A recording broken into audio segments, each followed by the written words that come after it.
this is Tatiana Antonelli, and you're listening to the Forward Talks by Goumbook, a podcast about moving towards sustainability. First, a quick thanks to our partners at Our Space, the first co-working community to connect humans with nature, designed to bring out the best in us. Find out more at ourspace.work. Before founding her current company, our guest today served as head of sustainability for Shahroop Group for nearly 7 years and is now a board member at the United Nations Global Compact UAE, focused on corporate sustainability reporting. Having dedicated her entire career addressing sustainability initiatives, she recently founded AMPES, a social enterprise that is actively working to intersect technology and advisory disciplines. AMPES has a keen focus on the United Nations Sustainable Development Goals, or SDGs. Today, our guest is Ayla Bajwa. The gap I saw is that it's not supposed to be a once-in-a-year exercise. There needs to be dashboards available to leadership to see that their investments are actually translating into measurable impact. And we in the UAE are at the forefront of digital transformation. So if we are looking to create digital transformation for everything that related to supply chain and finances and things like that, why are we not doing it for impact? Like, it is exactly, it's something that costs money. It's something that's a priority. And so it should also be run in the same professional manner. So when you talk about impact, where does impact come from? Is it only through sustainability strategies and CSR? Or some companies somehow have data and don't realize that data has an impact? Typically on an operational level, we'll say it's your social and environmental and governance performance, like often also called ESG, if you look at it operationally. But when you really deep dive into it, it's sort of reflecting on what we call theory of change. So I've put in $5 into a school, and so 5 students have come out of that, and that's output. But what is your impact? Your impact is, how has the larger community benefited? How have your stakeholders benefited? How has it affected the broader society in a sense? How has the broader society benefited from it? So there's a whole bunch of indicators that get lost when you see things from an output lens versus an impact lens. And that too is something we hope that we can create knowledge around and education around through our different solutions under AMPES. Can you use a specific example of a company who was not able to track this impact or at least measure this impact, and how using AMPES they were able to do it? We have a bank actually that requested, so our solution can help you look at many different components, right? Like your people, your environment, your governance, your community give back, everything, right? And then we have like modules that will look at specific elements. So we did not have a gender module before, and this financial entity requested that, you know what, we want to use the solution just to look at our like gender equality. You know, that we have signed up for something called the Women Empowerment Principles, which is a UN platform that looks to create gender balance in the workplace. And so we want to specifically use this tool to ensure that we're on track to achieving our commitments to this international framework. So we actually customized it, created a gender module, which has now actually gained quite a bit of popularity within the community. Again, we have a group of companies that want to use the platform. So they've all come together. They are all agreeing on a certain collection of indicators based on a thematic issue, in this case, gender equality. And they will all be following these indicators, so that at the end of the year, you come back and you share this thought piece, and we will create this report for them and say, this group of companies have excelled, have these areas of strength and have these areas of weakness when it comes to this specific issue area based on these real-time dashboards. So it's like stakeholder engagement through digitalization. This is really interesting, also related to what was announced a couple of years ago by the government, asking all companies in the UAE to comply to CSR. And somehow CSR so far has been done by every company in their very own manner and interpretation. So what the government is asking is to do it all at the same level, reporting on it. But what's missing definitely is the measuring of the impact of all these activities. And this could be really interesting as terms of comparison also in the future.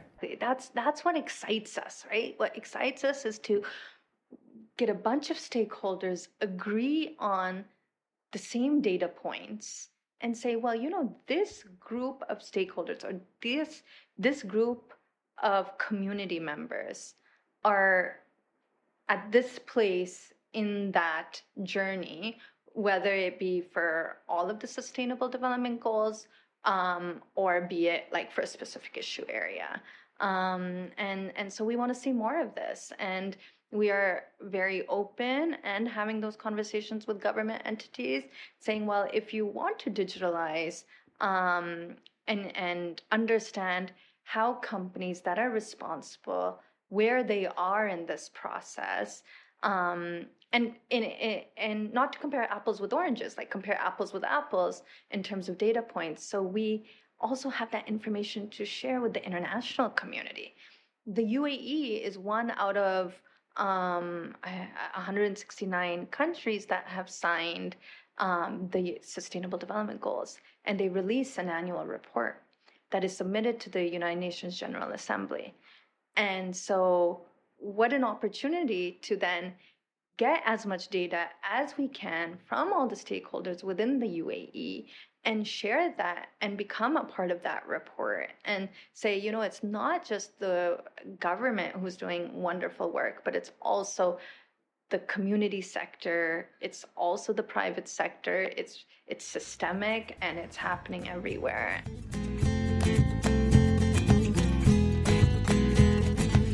We've talked about the Sustainability Development Goals, or SDGs, on previous episodes.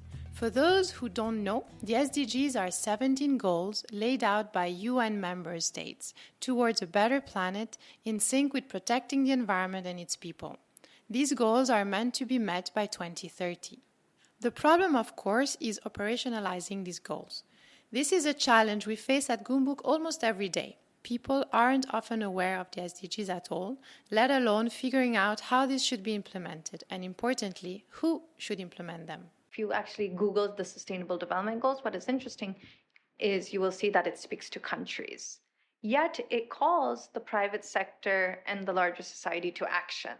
So there's a big question mark around the corporate sector and society. It's like, okay, well, you're speaking to countries in your language, but what do we do? I would definitely say the United Nations Global Compact is a really good platform for corporates to understand what they can do around the Sustainable Development Goals. And I would even say that for the community or not-for-profit sector, it is a great place to sort of find alignment between what are you doing against the 17 goals. So that's like a great first step. And then to look at, so there's these 17 goals that everyone talks about, but then people sort of don't realize that there's also 169 targets and thousands of indicators. And so to really, what I would encourage anyone interested in getting involved is deep diving into that space. It's very possible you're doing like a lot in terms of those specific indicators. And then in some cases, you're doing a lot in that issue area, but the indicators are quite different from what you're doing in that issue area. Yes, there's many organizations who must be asking, like, what are the SDGs? But if you show them the 17 boxes, they were like, oh, we saw that somewhere, or that looks familiar. So they did a really good job of like communicating about it. But then where we are at risk right now is understanding the progress. So it's like, oh, we've done, we're so far ahead or behind to achieve the 2030 agenda. But it's like, do we know? Because do we have the data? Like today we have such a problem even in terms of birth certificates. Like girls are born, but they're not counted, and so how do we even know how we're progressing on the SDGs if our statistics globally aren't clear? And then goes back to like that data question, like we are doing a lot, but are they in the right spaces? Are they in sync? And are they creating progress towards the SDGs? Essentially, that's what we're also trying to do through AMPAS, is help operationalize the SDGs. So we actually also have something called an SDG tracker. And again, we see that as an opportunity for organizations to collectively jump onto that tool so we can see in as a larger picture how are organizations progressing on the SDGs within the UAE or the region. This is fantastic. So as a government, I could come to you, and even if the information is anonymous, you could tell me how many corporates or private sector companies are actually doing, what are the goals that they are trying to achieve. A few months ago, there was a study from KPMG releasing information about which were the goals have been prioritized and others left behind. Of course, everybody goes for the climate change goal or life on land, and somehow the life below water is completely left aside. So it would be really interesting to see the results of AMPAS. Yeah, I mean, we'd be happy to do that as long as we make sure that we have a fair data pool, like to make sure we have at least the majority of organizations that align themselves to the SDGs actually inputting into the solution. So to, again, really stay true to that accuracy. From what we've seen is it's also very country specific. So priorities are also based on like, where are your weak spots, right? So in the UAE, climate change is definitely at the top in terms of priority, whereby perhaps in another country, economic equality becomes like something on top. Having said that, I always personally shy away from using the word priority when it comes to the SDGs because they are so integrated and so many of, once again, the targets are cross-cutting that it's hard to say, oh, but that's a priority. Global Goal 5, which is gender equality, is its own global goal. But every global goal has an element of gender. So to look at all the SDGs through a gender lens. So again, I personally shy away from like saying that's a priority or not, but I also understand on a global level or even a country level to say, well, you know what, we're really far behind on this one. So we need to focus our energy. So the question is life underwater, is it truly ignored, or is just that the other element, life over water, just really bad right now or really a priority? And and that's not me speaking to it because I'm not an expert in that space, but it's just about questioning why something is a priority versus, oh, this is pulled to the wayside. So for example, from a UN perspective, the Secretary General has definitely highlighted human rights being like a major issue, the refugee crisis being a major issue, so that peace aspect. So human rights really being at like the top of our quote unquote priorities, like business and human rights. And then, yes, climate change. Imagine I'm a business new in the sustainability world. How do I start? Or how Global Compact helps companies to achieve their objectives? Who within the company structure needs to be involved in the sustainability strategy, leadership? What responsible business means in the MENA region? So in the MENA, responsible business should mean the same thing everywhere in the world, which is essentially making sure that you're taking care of your people, your community, and your environment, and that you're in a transparent way. And that's, again, what we try to propel in all of the work that we do. Some people call it the triple bottom line, like people, planet, profit. But it's also really making sure it's integrated in every business function, that everyone needs to be involved. What we actually see a lot of in the MENA region is that the leadership buy-in is actually there, especially because we're a family business heavy sort of environment. And so they have a commitment to the long-term prosperity of where they are living and operating. But it's often where we see the pushback is like the GM level and the senior management level. And to their defense, it's because their performance isn't rated on that, right? So as a CEO, your performance is rated on the survival of your company.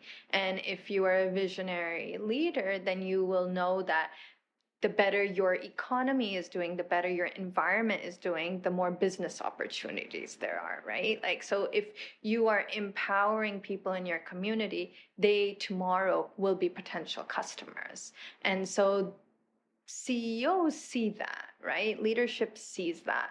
But then the senior management is assessed on their quarterly commercials. And why would then they be incentivized to give us, crazy people trying to push like these sustainability objectives? Why would they support it if it doesn't reflect on their performance, unless they have that value system, which a lot of them do, but we're all people, right? And we're all under a lot of pressure. And even if you have a certain value system, you also have mouths to feed at home, and you also have promotions that you want to achieve. And that's just the way it is. So it would be great to see more of an alignment between like top level leadership and then senior management. So cascading that long-term lens sort of across the organization and not leaving it from a leadership perspective. And of course, like moving away, I mean, this goes without saying, the greenwashing and the speeches and the commitments and the MOUs that actually don't end up doing anything. There's so many MOU signings and partnerships, but it's like, okay, but what was activated under that? And again, I'll always go back to, and how was it measured? And was it measured properly? Like, you see a lot of sustainability reports and you're not really sure if they're measured, like we see it, like if someone leaves an organization, they were measuring certain elements and initiatives in a certain way, and then another individual takes it over and they're measuring it in a different way because they're not using one system. Not overtly unethically, but like they will manipulate numbers, the measuring process, so that there doesn't come across any drop in like performance. And if anything, it should reflect. Like, so if you don't have a system, like the way you measure can look different, and then your performance can look different. And that's what's really frustrating sometimes within not just sustainability, but generally. If you could forward this interview, who would you like to hear it? Leadership, of course, corporates that are already doing the good work, but maybe not measuring the good work to the level that they should be measuring at. Organizations that have looked at the SDGs, but are not fully aware of how to operationalize them. Thanks so much, Ayla, for joining us on this episode. And as always, thank you for listening. Do forward this episode to at least one person who you think would like it. See you next week.